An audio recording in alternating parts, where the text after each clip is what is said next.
Welcome to the Science for Sport podcast, where we dive into stories and insights that drive peak performance. Join us as we uncover the secrets behind the science of success. Here's your host, Richard Graves.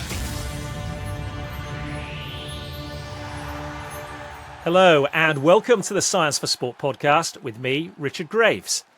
This week, we're taking a look at mindset. How important is it to have the correct mindset? And just what impact can that have on your performance? Does having a positive mindset necessarily lead to you achieving your best results? Well, joining me to discuss this topic is a sports psychologist at Wrexham Football Club, Sam Kotadia, a renowned high-performance coach who also works with the Empire Fighting Chance programme, helping youngsters down in the Bristol area. He has 20 years' experience working in the field of psychology, so let's hear from him now. Unlocking sports science to push the limits of human potential. This is the Science for Sport podcast. Well, Sam, welcome along to the show. It's great to have you on. How are you doing? Really good. Yeah, great to be here, Richard. Now, for those that might not be familiar with at least some of your background story, although given the attention around Wrexham over the last several years, I'm not sure how you miss it. Just give those that aren't familiar a brief resume, background, history of how you come to be here. I've worked in sports psychology now for 20 years. Straight out of university at Essex University, I approached Colchester United and started working in the youth team. And the manager who was newly appointed, Phil Parkinson, gave me an opportunity to work with the first team based on some good results with the youth team. First player I worked with was a player called Alan White, who was a big old sort of centre back, and started to talk to him about focus and concentration. And out the blue, to sort of cut a long story short, at the end of the season, he put a lot of his successes down to psychology. He got Player of the Year, Players Player of the Year, and Fans Player of the Year, and that really was. I always tell that story because it made me realise I had something to offer in the industry, and initially I didn't. I was out on a limb. I was offering my services for free at Colchester, but then realised that the power of mind and exploring mind had real value and benefit to athletes and coaches. And from then on, I've worked on and off in football. With clubs, mainly with Phil Parkinson, as you mentioned, with Wrexham. That's where I've been there for 3 years now. Outside of football, I do a lot of work in boxing, in particular Bristol Boxing and their flagship charity, which works with young people who explore their minds through non-contact boxing to stay out of trouble. Empire Fighting Chance, I believe. Empire Fighting Chance, that's it, yeah. And so, yeah, I've sort of a varied resume, really, but really the content and the exploration around psychology is very much consistent across all disciplines. You mentioned working with that first client, Andy White, right at the start of your career, 24 years ago now, and the success that you had. The reason I go back to that is because it wasn't too many years after the uproar surrounding Glenn Hoddle, and when he'd attempted to introduce a psychologist around the England setup, which was met with uproar, particularly in the tabloid media. So in itself, for you to go down this road at that time might have been seen as a big step. How surprised were you by the way it was received and the success that you had? I think the way we frame psychology is really important to its success. Is we never made a song and dance out of it. It would always engage the manager. It wasn't something too much out on the limb. Naturally, I am chartered in psychology, so it had a sort of a watermark of quality assurance there as well. But let me be honest. I have had poor responses to exploring psychology in the past. It hasn't always been, always well received, and maybe that is how the times have changed. What I would add, though, how my work has evolved over the years is we've normalized the mind, as opposed to it to being something like a taboo subject, like it's something we've got to go out and fix or do something special with, but actually just being present with whatever's there without trying to get rid of it or, cast a spell or use a strategy or technique. It's the same logic. I don't want to be where I am, so I'm going to do X. But a lot of the psychology now, I would say all of it is about helping players be comfortable where they are, because it's the trying to be somewhere that you're not that creates the slump. And if we're comfortable with whatever thoughts, feelings and emotions are with us right now, then we've got a bit more energy for our football or our boxing. Well, let's explore that idea a little bit more, because there is a popular belief, isn't there, that if you have a positive mindset, good things will happen. Is that necessarily true, or is it a bit more complex than that? It's not true. If positive thinking worked, we'd just have the thoughts we wanted.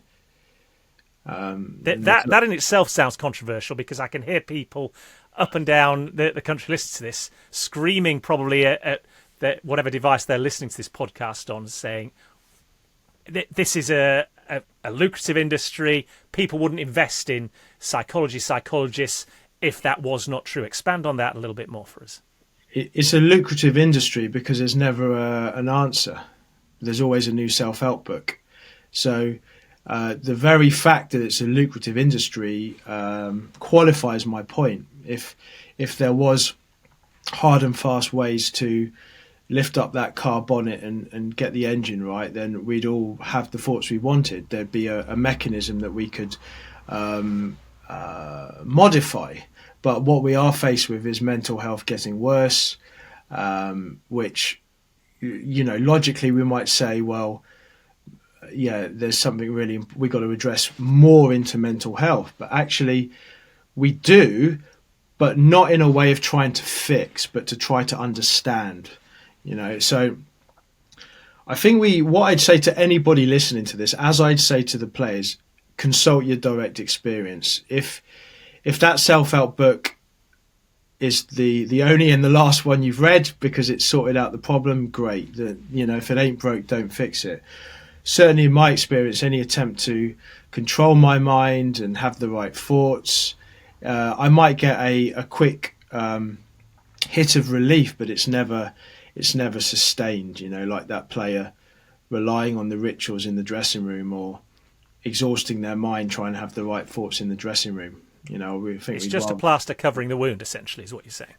Yeah, or we could go even further and say that there was no wound. It's the judgment upon the feeling that creates the suffering. And when we've got the resilience to be present with an uncomfortable feeling, but let's try and contextualize that. So a little bit outside of boxing, if a boxer is in that dressing room trying to get up for the fight, and they're like, right, I've got to be calm, I've got to be ready, got to be positive.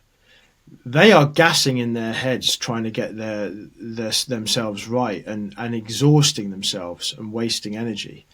Now, if a boxer can make peace with the fact they're going to feel a bit scared, that it's okay to feel that tension and be deeply present with what's there, then naturally they're going to have a bit more awareness and quality, a better decision making in the ring, because by logic their mind is now in the here and now with what's there, as opposed to trying to grasp a healthier mindset or a better way of thinking. To know that flow is always available. It's not something you go out and engineer.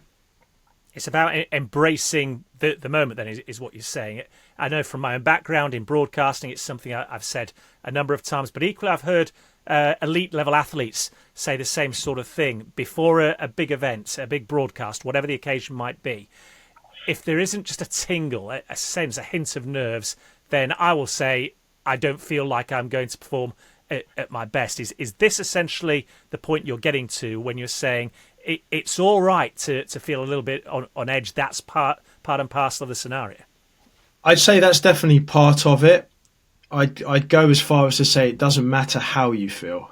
It's trying to be something that you're not that creates a slump. If you're feeling relaxed, that's cool. If you're feeling nervous, that's cool too.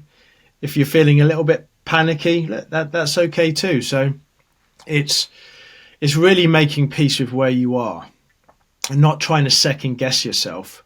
Because even then, if it's like, just to play devil's advocate there, if a player's like, oh, I'm feeling really relaxed today, I should be feeling nervous, I should have that tingle. So it's just trying to debunk the idea that there is a specific state of mind that we should be in. And I've qualified this when I talk to professional athletes. I say, have you ever played really well going into a game feeling not up for it? And they'll say, yeah. And I say, have you ever gone into a game feeling really up for it and played awful? And they'll say, yeah. So there is, from my practical experience, there's no direct relationship between how we feel, how we perform. But trying to be a specific way is what creates the slump, the constant trying to hold on to those feelings and control, you know? You appreciate that from what you're saying, be it elite level athletes, amateur sports people that are listening or watching this particular podcast. And I find myself responding like this. How can what you're saying and telling us now be right when I know in myself, if I want to perform at my optimum, I've got to be ready, I've got to be prepared. And yet you're here telling me it doesn't matter. Cast all that to one side. This is foreign. Yeah, great challenge there. What I'd say with that is it's good to separate operations and the mind. So I guess when you're going out to do a broadcast, Richard, you got to get everything together, yeah, practically. Yeah. Just as a athlete needs to prepare and get what they need together to prepare.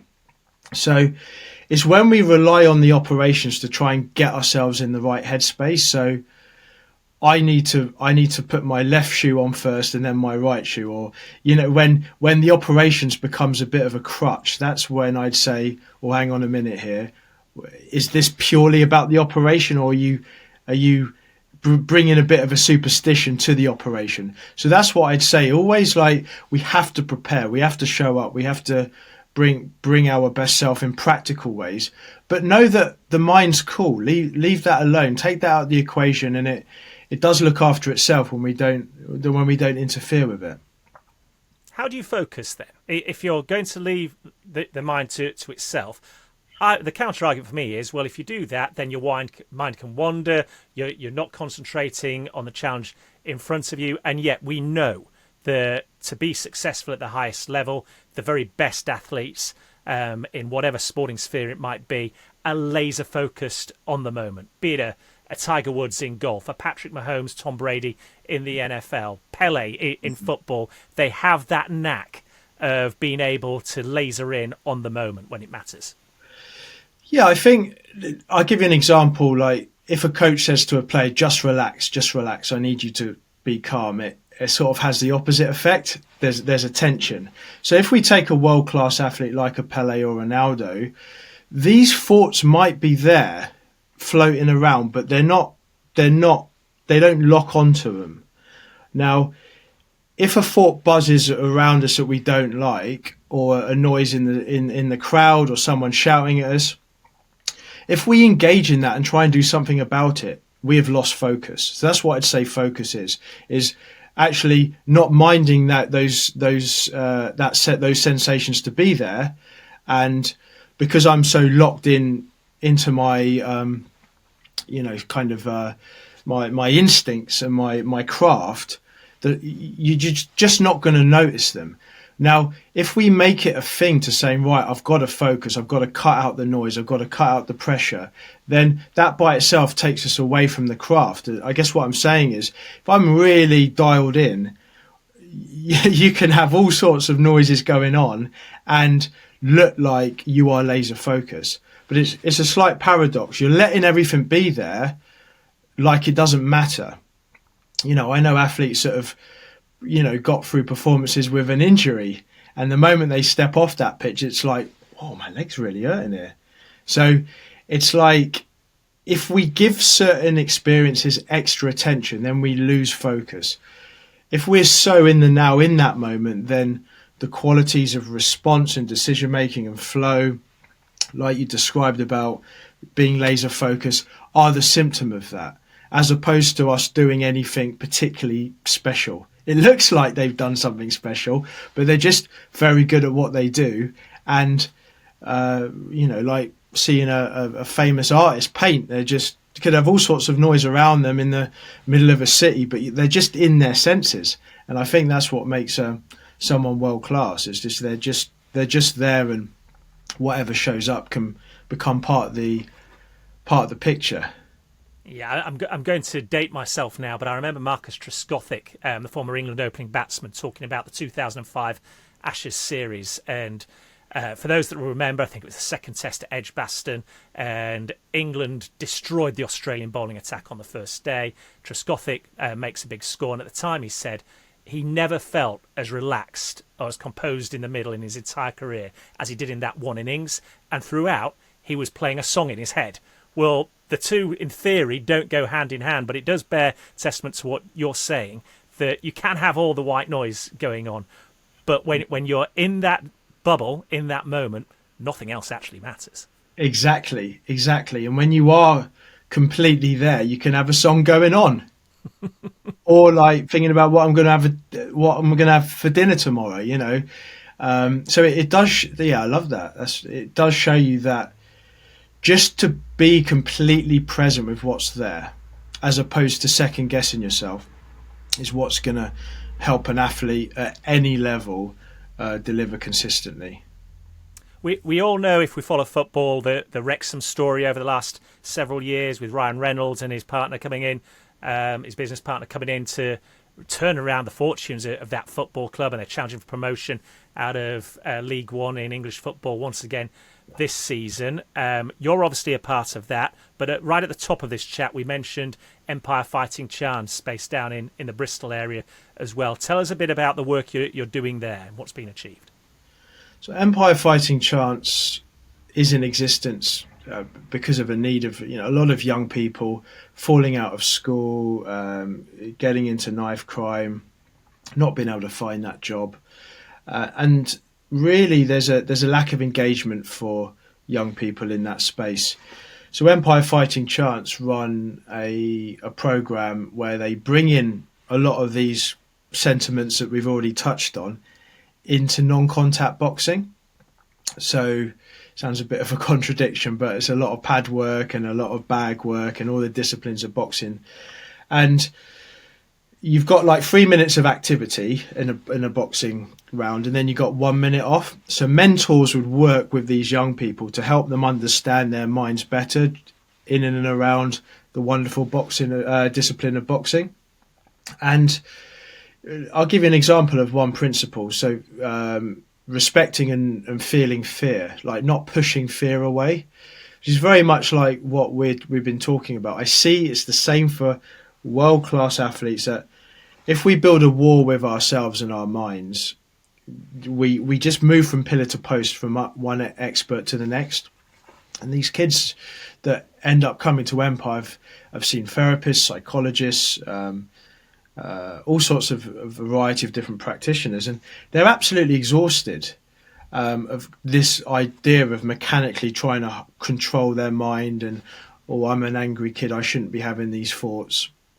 And at Empire, we disarm that by connecting with a down-to-earth mentor that got a good head on their shoulders, and we'll talk about very normally how when we push fear away, actually it comes back stronger, and there ultimately are no wrong feelings.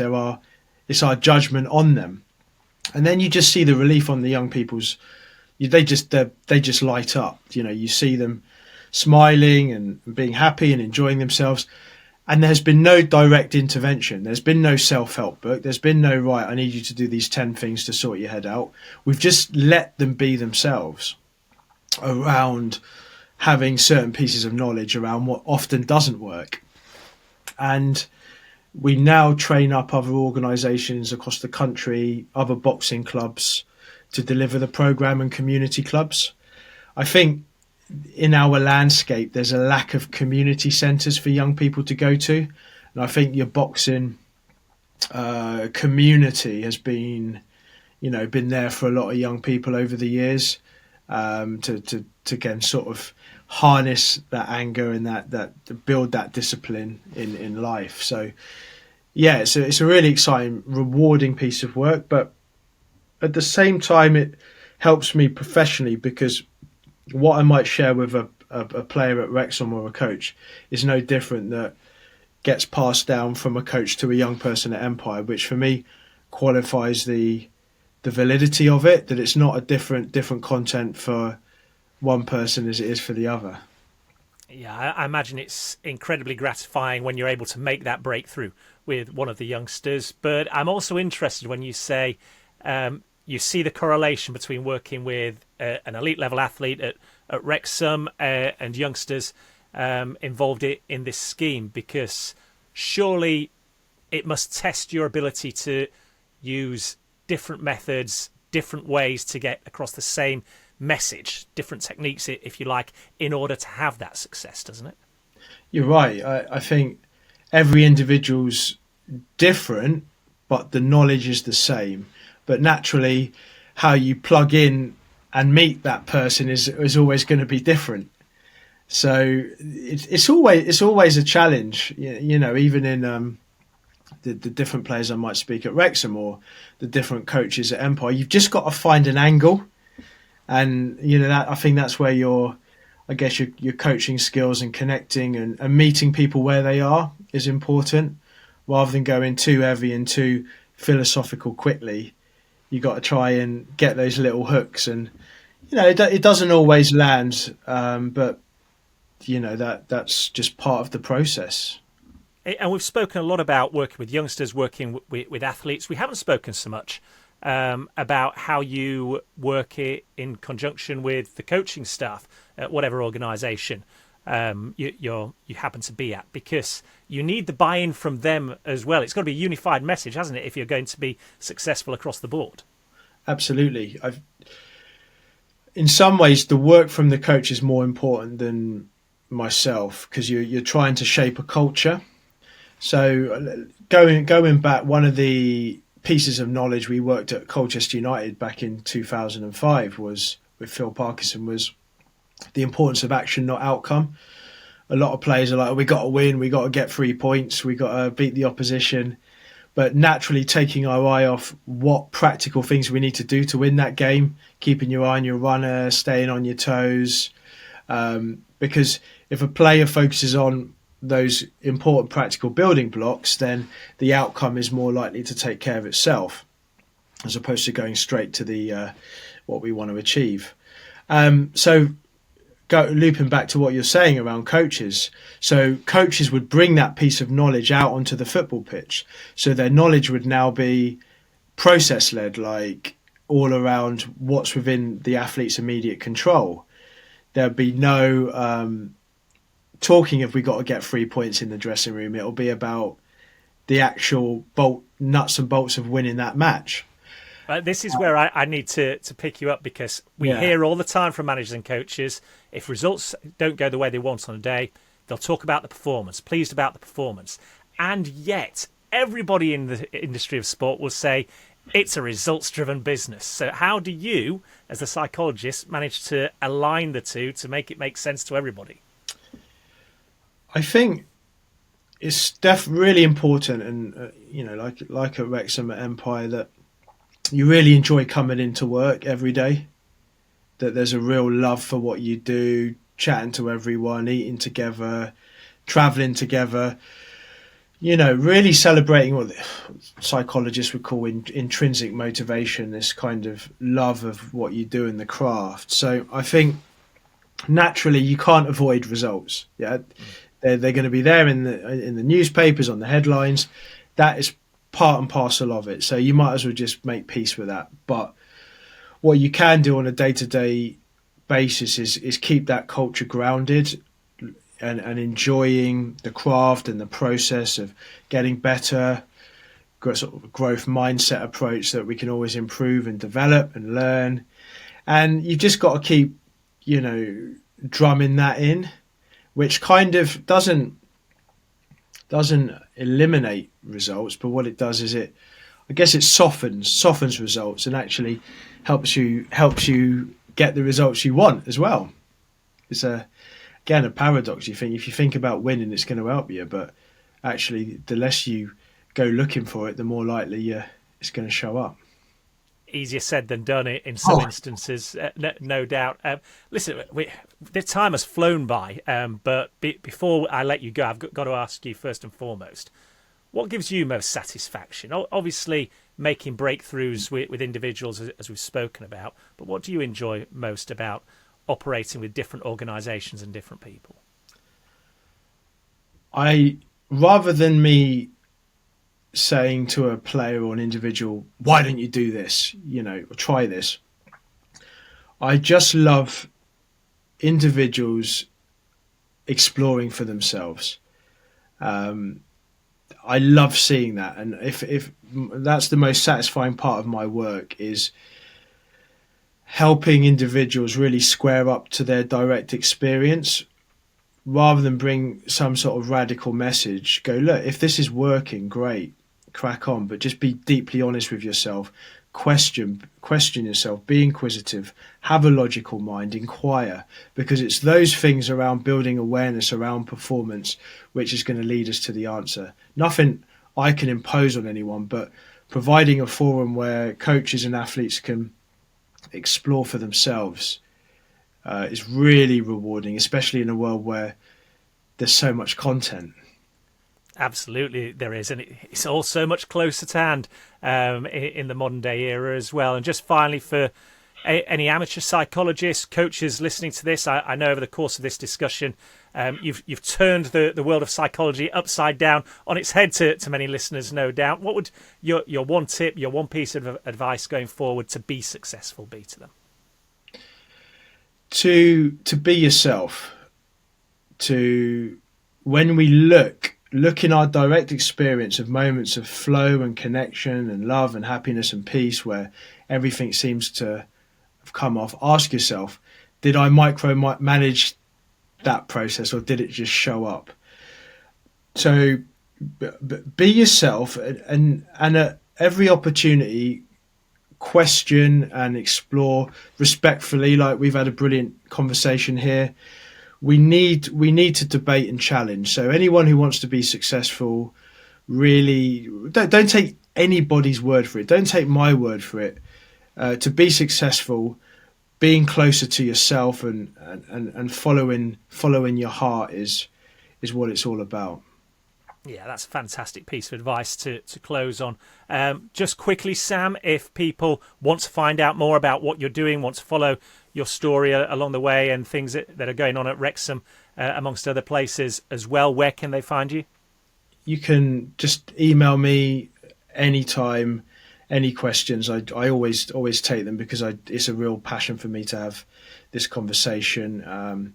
My email address is sam@flowsk.co.uk. Any questions, any challenges? We love challenges, because that's the whole ethic of this exploration. That's what it is. And that again, to sort of close, I'd say it's wonderful to frame psychology and performance and philosophy of flow as an exploration, as opposed to something prescriptive. And are you on social media? Can we find you there? Yep, on Twitter, Sam Kotadia, @Sam Kotadia, Kotadia. Again, I often retweet some interesting insights, where it's from Einstein or Da Vinci, because I think all the greats deeply understood flow, and you're in good company when you're listening to those who have been there and done it. Yeah, I don't think anybody would argue with that. Listen, Sam, it's been a fascinating discussion. Promise me we will get you back on the Science for Sport podcast again, because there's any number of avenues we can go down when it comes to this subject. It's something that I absolutely love. It felt like 5 minutes, to be honest, Richard. Like I just looked at the clock there. Wow. So talking of flow, I think we were in there, weren't we? Absolutely, we were. Sam Kotadia, pleasure talking to you, and we will watch on with keen interest to see how things progress. Cheers. Thank you very much. Unlocking sports science to push the limits of human potential. This is the Science for Sport podcast. Huge thanks to Sam for taking the time to join us and discuss this issue on this edition of the Science for Sport podcast. And if what he's had to say has got you interested and you want to find out more, then you can do so. Just visit our website, www.scienceforsport.com.